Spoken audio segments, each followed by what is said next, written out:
지난해 국가 부채가 1년 새 100조 원 이상 늘어나면서 1,700조 원에 육박하고 있다고 하죠. 5년 연속 추경 편성까지 확정이 되면서 국가 재정 건전성을 우려하는 목소리가 나오고 있습니다. 네, 그런 가운데 추가 경정 예산이 이달 안에는 윤곽을 드러낼 전망인데요. 규모를 놓고 갑론을박이 진행 중입니다. 재정 사정상 9조 원도 버겁다라는 현실론과 경기를 살리려면 10조 원은 넘어야 한다는 주장이 맞서고 있습니다. 관련해서 오늘 아침 토론에서 자세한 이야기 나눠보겠습니다. 인천대 경영학부 홍기용 교수, 현대경제연구원 주원경제연구원 실장입니다. 두 분 어서 오세요. 네, 어서 오십시오. 안녕하세요.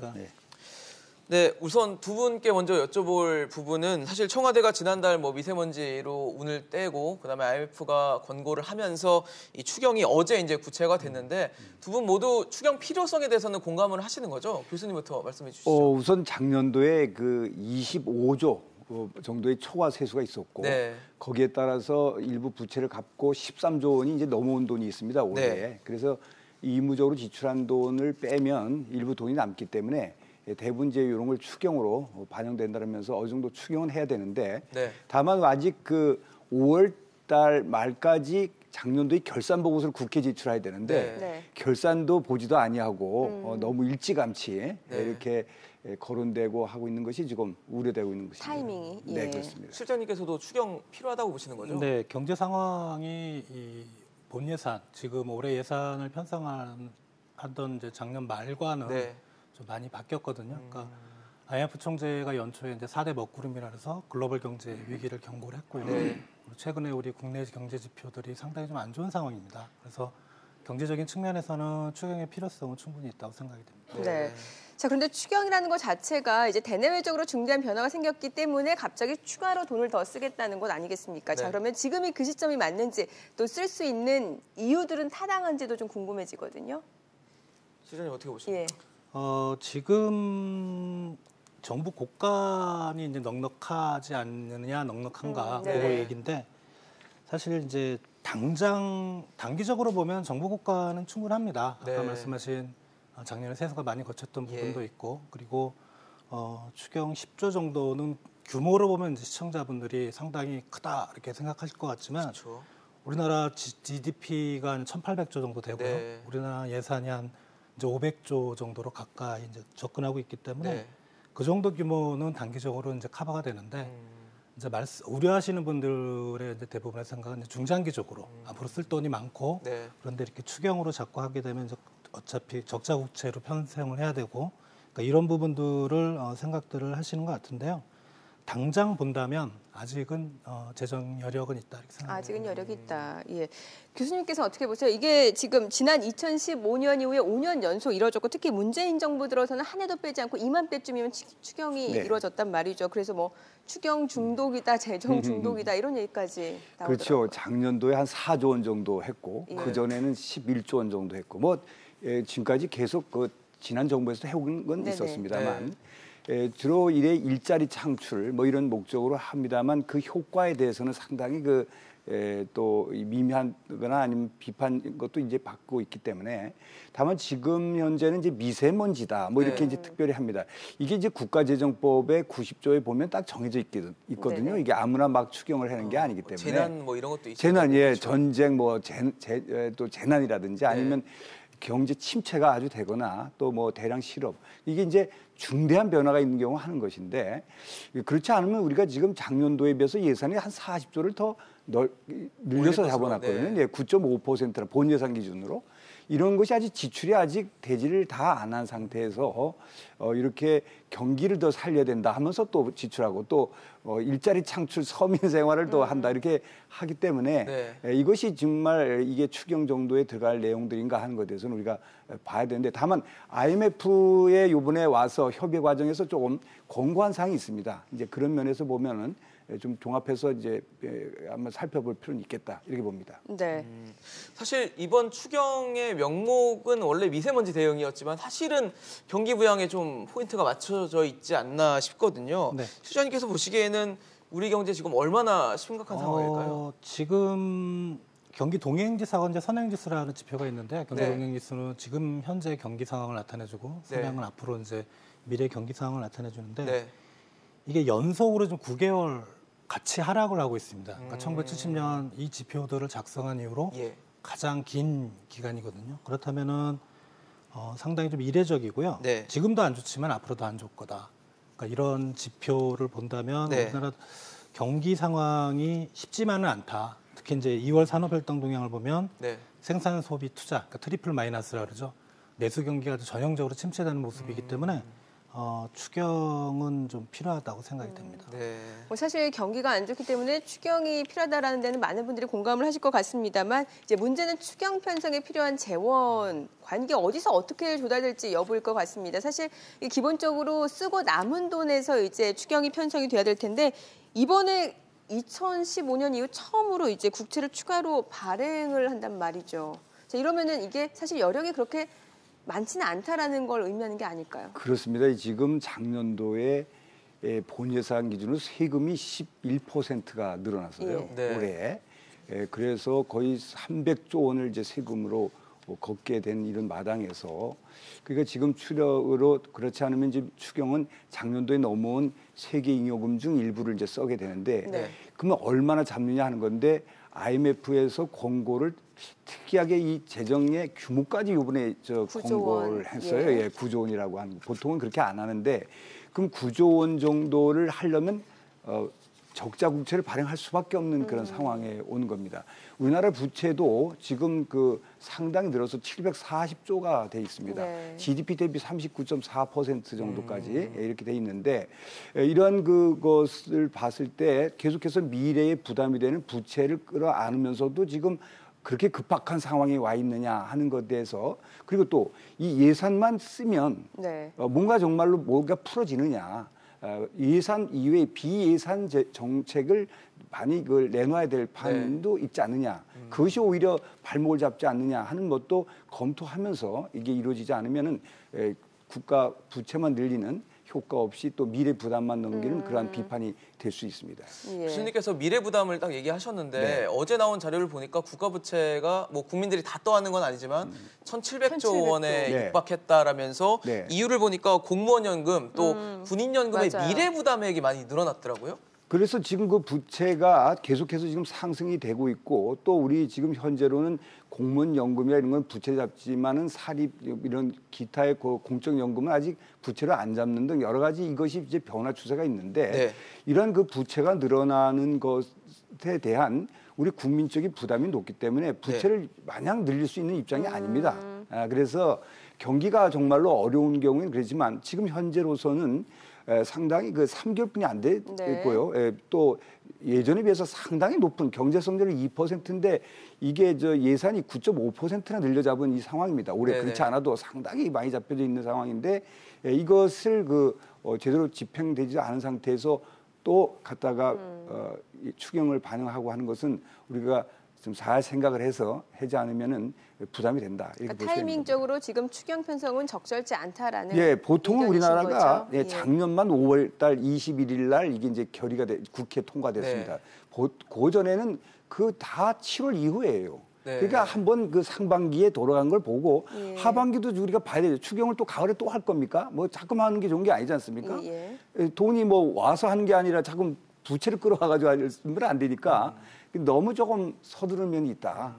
또 그 규모도 지금 어느 정도는 아직 확정은 안 됐습니다만 9조 원 가까이라는 그 IMF의 권고에 가깝게 될 확률이 큰데 그런 면에서 너무 좀 이른 면도 있지 않냐. 그럼 물론 IMF는 역풍이라는 단어까지 사용하면서 상당한 그 경고성 발언을 했는데 그렇긴 하지만은 지금까지 그 예산 말고 비예산에 그 사람들도 비예산 정책 많이 했습니다. 고용 문제라든지 또 여러 가지 했으니까 이런 것도 좀 반영할 필요 있다. 그래서 추경을 두고 우스갯소리지만 가을 추자를 쓴다. 가을에 많이 한다 그래서 예. 올해는 춘경을 하냐 이런 얘기도 있더라고요. 대부분이 가을에 하죠. 네. 그 7월 이후에 합니다. 네. 어떤 그렇게 해왔고 이번에는 아주 이례적으로 좀 이른 시점, 필요성은 인정을 하시지만 시점이 좀 이르다라는 말씀을 해주신 거고요. 예, 추경은 매년 네네. 일부는 해야 됩니다. 네네. 또 해야 될 수밖에 없는 여러 가지 있기 때문에 그런데 여러 시기적이나 규모를 우리가 좀 잘 생각해봐야 되겠다. 지금 타이밍과 그 재정 건전성 그러니까 이 나라 부채까지 언급을 주셨는데 그럼에도 불구하고 실장님은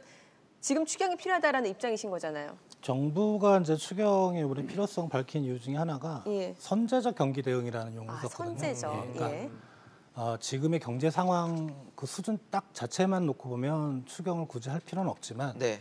추세 자체가 지금 몇 달 동안 계속 떨어지고 있고 네네. 앞으로도 떨어질 것이라 생각한다면 4월 말 정도로 이제 국회에 제출하겠다 이렇게 네. 얘기를 했는데 보통 이제 국회에 제출을 하게 되면 보통 시간이 좀 걸리거든요. 네. 그런 것까지 감안해서 좀 미리 준비를 하겠다 이렇게 보시면 될 것 같습니다. 네. 근데 사실 이렇게 경기가 안 좋은데 좀 정부가 소극적으로 대응하는 건 아니냐라는 비판도 있거든요. 지금 보니까 뭐 실업급여도 부정수급 뭐 기승을 부린다든지 뭐 예. 그런 일도 있는데 각종 이 보조금 제도의 개혁도 좀 필요하지 않나라는 생각도 들거든요. 그런데 재정정책, 복지정책의 효율성 문제고요. 네. 사실 이제 그거는 금액으로 본다면 비중으로 본다면 그렇게 않죠. 크진 않습니다. 네네. 크진 않고 이런 문제는 쭉 있어 왔고요. 네, 그거 좀 다른 차원에서 우리가 이제 정부가 노력해야 될 부분이고 네, 네. 또 추경은 이제 전체적인 규모를 우리가 생각해야 되는 부분이고 이렇습니다. 네. 사실 뭐 다시 추경 얘기를 좀 해보면 이낙연 국무총리는 그 추경 규모에 대해서 예. 10조 원, 뭐 9조 원 얘기가 나오는데 그거보다는 작게 편성될 것이다라는 시사를 했거든요. 예. 그 실장님께서는 9조 원대로는 좀 부족하다, 더 돼야 된다는 입장이신 건가요? 이제 저희들 생각은 10조 원 정도 10조 이상은 원 정도. 예, 이상은 아. 근데 이상이라는 게 뭐 10조 원을 확 넘어가는 건 아니고요. 네, 10조 원 초반대 뭐 이렇게 그럼 이제 9조 원과 10조 원의 차이는 불과 한 1, 2조 네. 정도 차이밖에 안 나는데 사실 우리가 재정 지출 승수를 고려해 본다고 하더라도 10조 원이나 9조 원이나 경제 성장률에 미치는 영향 큰 차이는 없습니다. 중요한 건 뭐냐면 예. 이제 깃발 효과라 그러죠. 정부가 두 자릿수 10조 원을 편성하느냐, 그다음에 한 자릿수의 9조 원을 편성하느냐에 따라서 가계하고 기업의 심리가 바뀔 수 있다. 받아들이는 게 좀 다르군요. 예, 그런 걸 우리가 좀 생각을 해볼 필요가 있다고 생각합니다. 네. 교수님께서는 9조 원도 좀 많다고 보시나요?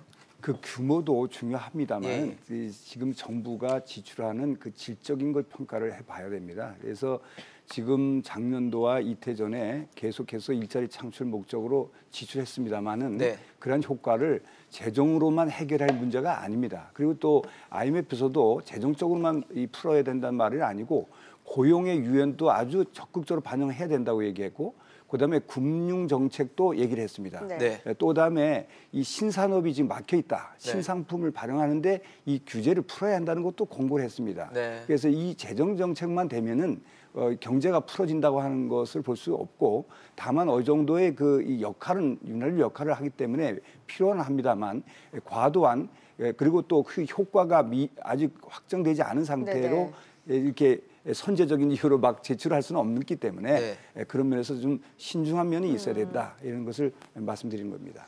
사실 아까 저 실장님께서 지적을 해주셨지만 지금 뭐 생산, 투자, 소비, 거기다 고용, 그렇죠. 사실 전반적으로 지금 다 부진한 상황인데 뭐 이런 한 10조 원, 9조 원, 아니 9조 원도 못 미치는 그 정도 추경으로 효과를 볼 수 있을지라는 좀 의문이 들거든요. 이 돈을 이제 지출을 하면 어디다 쓰느냐고 하는 것이죠. 이번에는 네. 세 가지를 이제 정했죠. 그러니까 미세먼지에다 써보겠다 하는 거하고 투자 활성화 있습니다. 물론 네. 그다음에 서민 생활 안정이거든요. 네. 이런 건 통상적으로 있는 일입니다. 경제의 서민 생활 안정 이런 것이 물론 지금까지 그 복지 예산도 작년에 비해서 16조 정도 더 편성을 했던 겁니다. 네. 현재 이 예산 이미 편성한 본 예산에서도 그러한 예산들이 아직 집행되지 않았는데 그런 거가 이번에 지출이 되면은 그 예산을 풀면은 잘 될 것이라는 것이 과거로 보면 그렇게 효과가 재정 정책만 갖고는 되지는 않은 면이 있었습니다. 따라서 과감한 다른 정책과 비예산 정책을 병행할 필요가 있는데 이번 이 금액을 많이 올리면 잘 될 거라고 하는 것은 지금까지 과거로 보면 그렇게 신통치는 않았다. 저는 그렇게 보고 있습니다. 그러니까 재정 정책만으로는 경기 부양 효과를 기대하기 힘들고 아직까지 그 효과 실효성에 대해서도 검증할 수 있는 그런 충분한 시간을 갖지 못했다라는 입장이신 거거든요. 거기에 대해서 좀 반론을 해주셔야 될 것 같아요. 반론이라기보다는 10조 정도, 9조 정도면은 보수적으로 보는 데서는 경제 성장률이 한 0.1에서 0.2 정도 상승 효과가 있고요. 저희들이 생각하는 거는 한 0.2에서 0.3 정도. 이제 분명히 효과는 있는데 문제는 이제 재정 정책이 중요한데 통화 정책도 같이 가야 되는 거죠. 뭐 금리 인하라든지. 그렇죠. 그러니까 기준금리가 우리가 생각해 보면 작년 11월에 오히려 올렸거든요. 그러니까 올렸는데 최근에 이제 그 한국은행 입장을 보면 내릴 생각 전혀 없다. 이렇게 말하고 있어서 재정 정책이라는 한 바퀴만 가지고는 경기를 진작시키는 효과는 좀 반감될 거다 이렇게 생각이 됩니다. 예, 그러면은 여당 일부에서는 사실 20조 원 이상의 추경 얘기가 나오는데 여기에 대해서는 어떻게 보십니까? 우리가 좀 대규모로 편성을 했었을 때 예. 최근에는 한 뭐 10조 내외 작년 3, 4조 정도 됐었는데 네.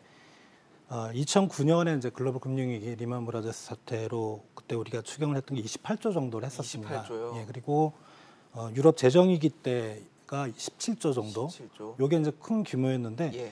20조 원이라면 우리나라 GDP의 1%가 넘어가거든요. 아, 그래서 그건 좀 크네요. 과도합니다. 그러니까 글로벌 금융위기나 그다음에 글로벌 재정위기와 같은 어떤 글로벌 경제위기, 누가 봐도 경제위기일 때는 20조 정도를 생각해 볼 수 있지만 네. 지금 이제 그 정도는 아니다 이렇게 보시면 될 것 같습니다. 예. 그런데 이게 좀 우리가 유의할 점은 지금 뭐 10조, 20조 이런 것이 우리가 국민이 잘 모를 수도 있는데 우리 세금이 올해에 의해서 300조입니다. 네. 국세로. 아, 예. 300조에 20조 만약에 한다 그러면 7% 그렇죠. 그렇죠. 엄청난 세금을 걷어들인다는 얘기하고 네. 똑같은 얘기입니다.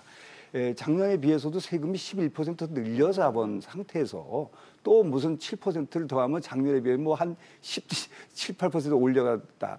정부가 돈을 걷어서 정부가 전부 이렇게 모든 걸 잘한다고 생각하지만 민간의 역할을 강조해야 합니다. 네. 국가가 세금을 걷어서 풀면 경제가 산다고 생각하는 하나의 정책일 수는 있습니다. 정책 하나에 분명히 들어 있고요. 그러나 민간의 역할을 강조하는 그러한 정책을 빡 뿜어내야 되는데 네. 현재 그거는 잘 내놓지 않고 돈을 끌어와서 풀면 된다는 재정 정책이 너무 강조되는 면은 우려스럽다. 저는 그렇게 보고 있는 것입니다. 오히려 뭐 고용 위축이라든지 소비 심리 위축으로도 이어질 오히려 수 있다라는 거죠. 역행할 수도 있습니다. 이게 이 세금을 궁극적으로 재정 정책은 세금입니다. 네. 기본적으로. 그렇죠. 근데 세금은 민간에 있는 여력을 정부가 가져가서 대리로 지출하는 거잖아요. 네. 예, 물론 어느 쪽에서 집중적으로 지출을 하게 되면 어느 분야는 육성이 될 수 있지만 전반적인 이 모든 걸 커버할 수는 없습니다.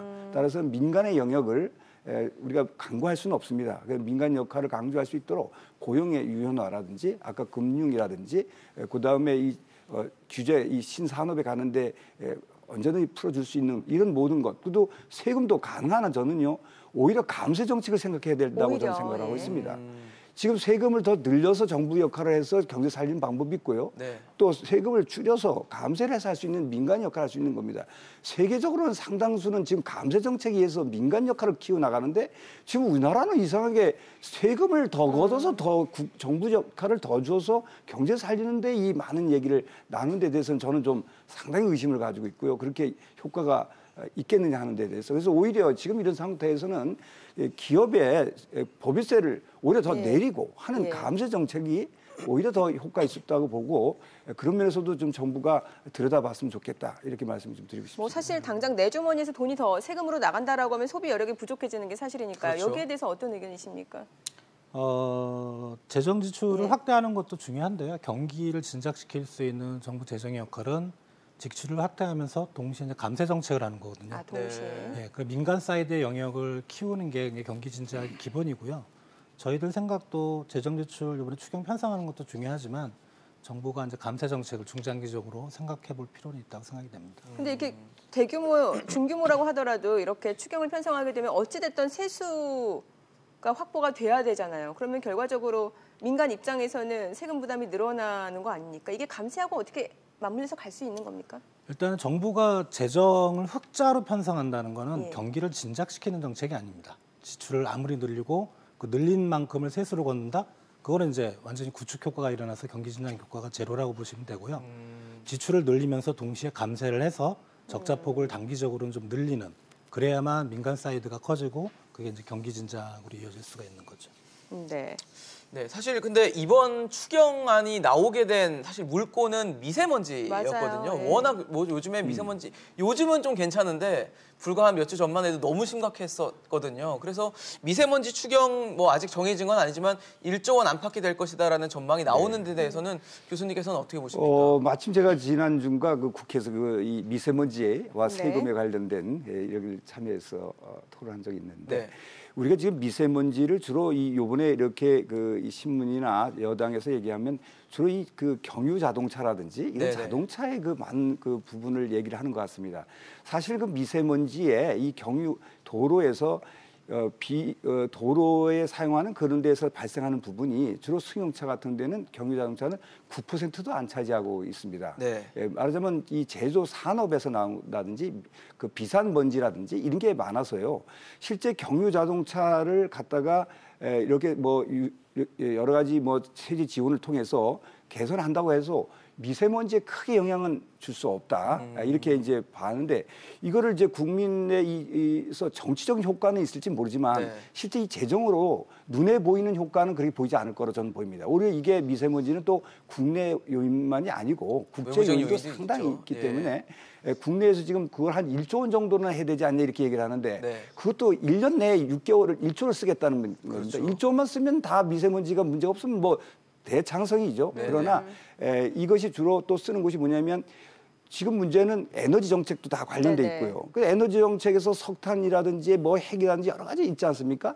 이런 것들과 함께 가지 않고 단순히 경유차, 디젤차로만 본다 그러면 전혀 효과가 없다고 하고 일반 그 전문 있던 조세 이외의 다른 분야에서도 그렇게 보고 있고요. 그래서 결국 경유차를 가지고는 미세먼지 해결은 어렵다. 그 1조는 어디다 쓸 거란 걸 지금 얘기를 안 하고 있는데 네, 그렇죠. 주로 유유 자동차 대체를 위한 돈을 지원해 준다 이런 정도면 예. 그런 쪽이라면 아닐 수 있다. 효과가 없을 수 있다. 따라서 그러면은 이 미세먼지의 추경은 문제점이 있을 수 있다고 보고요. 상당히 우리가 들여다볼 게 많이 있습니다. 예. 실장님께서는 미세먼지 추경 어떻게 보세요? 1조 원 정도 예상되는 거에 대해서는. 그러니까 우리가 정부 투자를 고려할 때 이제 비용 편의 분석이라고 하는데요. 네네. 비용이라는 건 1조 원이 되겠고요. 네. 편의가 이제 국민들이 얼마나 체감하느냐. 예. 그런데 이 국민들이 얼마나 체감하느냐는 사실 상당히 주관적인 요인이기 그렇죠. 때문에. 근데 네. 참고로 저희 연구원에서는 설문조사를 이용해서 국민들이 편익을 느끼는 걸 계산해봤는데 네. 미세먼지의 경제적 비용이 한 4조. 그러니까 4조 정도는 투입되면 그게 똔똔이 된다. 그래서 1조 투입해서 만약에 국민들이 그 정도의 효과를 생각한다면 괜찮은데 네. 말씀하신 것처럼 저도 궁금한 게 1조 원을 도대체 어디다 쓸까? 예, 이게 그렇죠. 투자해도 효과가 나올까? 4조 원 예상하셨으면 1조 원 가지고는 사실 좀 턱도 없겠는데요.